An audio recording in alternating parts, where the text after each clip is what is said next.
Fala, seus peixão, beleza? Eu sou o Edu, bem-vindos ao Vem Pro Peixão comigo, tá? Vamos falar aí do empate entre Fluminense e Santos 0-0, tá? Pro resultado, foi pro jogo, inclusive, foi um grande resultado pro Santos esse 0-0, porque o Santos praticamente não chutou. Aliás, no segundo tempo o Santos não chutou ao gol. Vou até pegar as estatísticas aqui, meu irmão. Deixa eu só complicar aqui, ó, abrindo as estatísticas. O Santos não chutou ao gol no segundo tempo. Teve uns cruzamentos ali, uma chance ali com o Maranhão, ali numa cabeçada que o David Braz tirou, que foi uma chance clara, embora não seja uma finalização.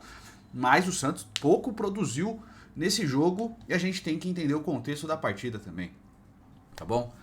O Fluminense é o favorito. O Fluminense tem um time melhor hoje que o Santos.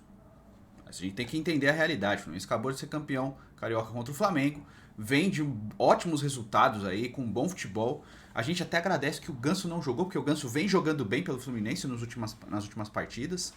Mas foi pro jogo como favorito e não conseguiu exercer o favoritismo. Mereceu a vitória, o Fluminense, pelo tanto que construiu. Só o Germancano teve 8 finalizações. O João Paulo fez uma boa partida. Fez 2 defesas muito boas, nenhum milagre ao nível João Paulo, como ele tinha feito contra o Banfield no meio da semana, num chute ali que o Maicon recuou muito mal, mas o fato é que o Fluminense, e também tem uma bola na trave do Fluminense do Fred, que ele acabou chutando na trave ali e não fez o gol, mas o Fluminense merecia vencer essa partida assim pelo contexto, tudo que foi o jogo. Porém, a gente tem que entender os contextos, né? E como contexto, primeiro de tudo eu quero elogiar a formação. O Santos, em muito tempo, colocou um 4-4-2 nesse jogo. E aí a gente tem que ver as partes boas do que aconteceu nessa partida. De coisas positivas, a grande partida do Maicon. Maicon jogou muito bem hoje. Isso é bom, isso é ótimo, porque o Santos precisa de um zagueiro consistente. Ele foi muito mal contra o Banfield, mas hoje ele foi muito bem. Não perdeu nenhuma dividida, as disputas aéreas ele foi muito bem. E o Santos sofre nessas disputas aéreas. Então acabou melhorando o desempenho do Bauerman, inclusive, tá? Lucas Pires e Felipe Jonathan. Não tem nem cabimento comparar os dois jogadores. O Lucas Pires é um lateral 1000 vezes melhor do que o Felipe Jonathan. Fisicamente e tecnicamente. Não fez nenhuma falta o Felipe Jonathan. O Lucas Pires não fez um grande jogo, mas a diferença entre os dois é tão abissal que não tem como um ser titular no lugar do outro. O Felipe Jonathan ser titular no lugar do Lucas Pires. Não tem cabimento. Não dá. É simplesmente inaceitável o Felipe Jonathan entrar em campo sendo titular com o Lucas Pires disponível para jogar. Não dá para jogar o Felipe Jonathan. O Lucas Pires não fez um grande jogo, mas é muito, infinitamente melhor que o Felipe Jonathan. Tá? Talvez o Felipe Jonathan jogue e volte a jogar bem no futuro, mas esse momento não é agora, tá bom? Rodrigo Fernandes, para mim, foi o melhor em campo do Santos. Foi uma ilha de consciência no meio-campo perdido do Santos, tá? Até considero que o Zanocelo fez um jogo razoável, tá? Ele entrou ali mais como armador, né? Como terceiro homem de meio de campo. A melhor chance do Santos saiu justamente dos pés do Zanocelo num contra-ataque que ele mesmo puxou junto com o Marcos Leonardo. Foi a melhor jogada do Santos, acho que no jogo. Foi uma jogada do Zanocelo. Mas no segundo tempo ele ruiu junto com a defesa toda. E eu não gostei do segundo tempo. O segundo tempo do Santos foi muito ruim, né? Defesa até razoavelmente bem, bloqueou muitos chutes, mas não conseguiu puxar contra-ataque nenhum, tá?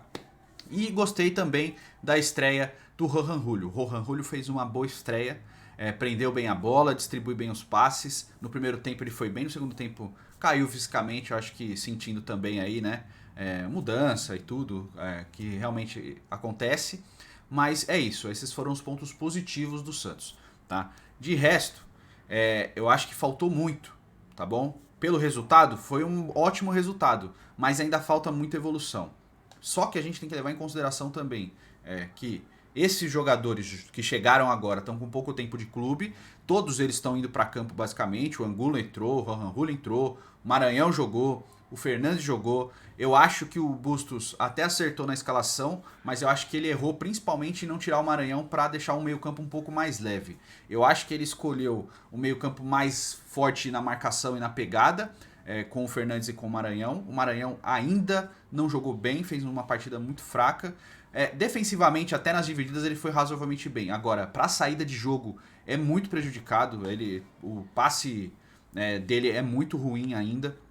Ele só acerta passe de lado, ele não tem um passe em profundidade, diferente do Fernandes que consegue distribuir melhor os passes. Então, assim, para 5 o Fernandes tá ótimo. Então o Santos tem que deixar o meio-campo talvez mais encorpado, só que não precisa ser tão brecado, porque esse meio-campo forte fisicamente que ele tá colocando não permite que o Santos evolua no jogo.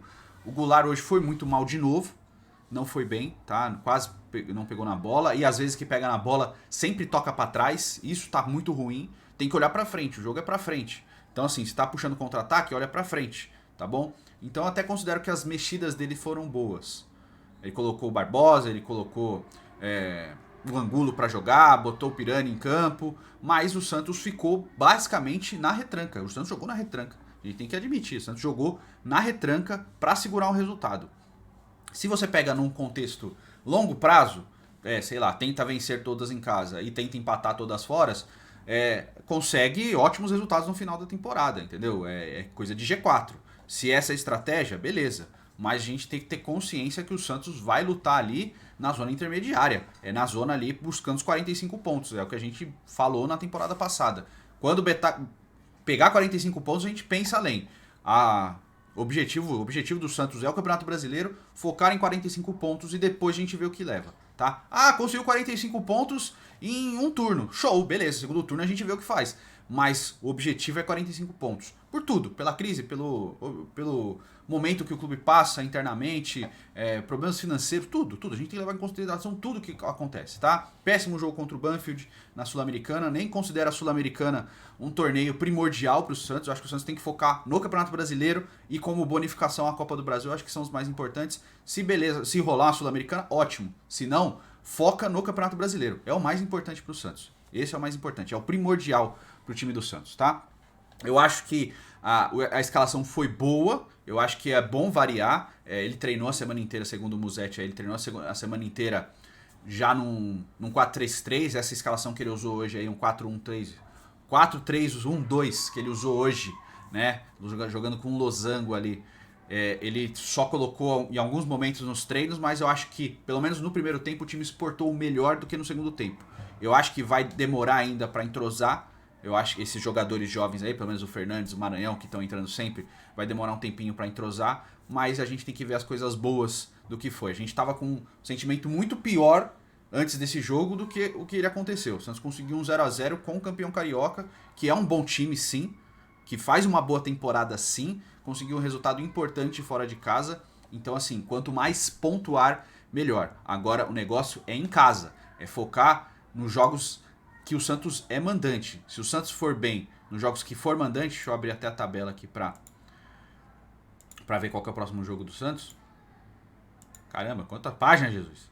Segunda rodada, o Santos recebe o Coritiba. Então, assim, é um jogo que, teoricamente, o Santos tem obrigação de vencer. Tá bom? O Santos tem obrigação de vencer o Coritiba na Vila Belmiro. Então é esse tipo de jogo que o Santos tem que crescer. Jogo em casa, jogo na Vila Belmiro, que o Santos é mandante e tem que ir pra cima pra vencer os jogos. Se o Bustos tivesse estratégia, e é o que tudo indica, tá? Desde que ele foi apresentado, a gente conversou aqui. Ele é um técnico que joga em cima do que o adversário faz. Se ele considera que o adversário dele é mais fraco tecnicamente do que o time dele, ele faz um time que propõe o jogo. Se ele considera que o time adversário é mais forte, e é o caso do Fluminense hoje, é mais forte que o Santos, ele vai jogar de acordo com o que o Fluminense oferece. Quem vai mandar no jogo é o time adversário. Isso tá desde que ele foi contratado. Ele joga assim em todos os times que ele passa. E ele conseguiu bons frutos nos times que ele passou. Tanto no Delfim quanto no Barcelona de Guayaquil. Ele foi campeão com os dois. Então a gente tem que levar isso em consideração também. Ele adapta o time dele pro time que é mais forte. Palmeiras, Flamengo, Corinthians, São Paulo, o próprio Fluminense, o Bragantino, que são times mais fortes que o Santos hoje. O Santos tem que se adaptar e jogar de acordo com o erro do adversário. Talvez, com o passar dos jogos, talvez o time entrosado mais consiga fazer essa transição de contra-ataque melhor do que fez hoje. Porque hoje foi uma nulidade. Tá? A gente tem que entender. Resultado bom, jogo ruim. Beleza? É isso. Quero saber a sua opinião o que você acha, o que você achou do jogo, o que você esperava desse jogo. Eu realmente esperava uma vitória do Fluminense. Tenho que ser honesto. O Fluminense é melhor. Eu esperava que o Fluminense vencesse. Então, esse resultado foi bom. O desempenho ficou muito aquém. Eu acho que o Santos tivesse um segundo tempo de acordo com o primeiro, talvez, como o primeiro, teria se saído melhor. E sobre o lance do pênalti no final, que virou uma polêmica ali, o Nino pegou na bola, tá? Parece que foi pênalti, no primeiro momento eu achei que era pênalti também, mas no replay você vê o Nino relando na bola, então a gente tem que ser honesto. Se ele pegou na bola primeiro e depois acerta o ângulo, não é pênalti. Se ele acertar só o ângulo, que é o que eu achei primeiro, ele tinha que dar o pênalti, não foi o caso, tá bom? É isso. Ah, e uma jogada também ali que ninguém reclamou, nem jogador, não falaram na transmissão, uma falta num contra-ataque do Santos. O Daronco parou o jogo para dar a falta e o Lucas Barbosa tava saindo de frente com o goleiro. Tava sozinho, ele já tinha passado e depois que o Barbosa passou, o Daronco parou o jogo para dar uma falta. E ninguém reclamou, cara, tem que reclamar nesse tipo de lance. Não pode deixar passar batido, porque era uma chance hiper clara que o Barbosa ia ter de frente com o gol. Podia perder, que é do jogo, mas ninguém falou nada, na transmissão não falou nada. Ele simplesmente parou o jogo e deu uma falta a favor do Santos, sendo que o Santos tinha vantagem de sair na cara do gol. Então também teve esse erro. Esse foi o pior erro do jogo pra mim, no contexto geral do jogo, tá? Não acho que foi pênalti, beleza? É nóis, um abraço, tamo junto e até o próximo vídeo.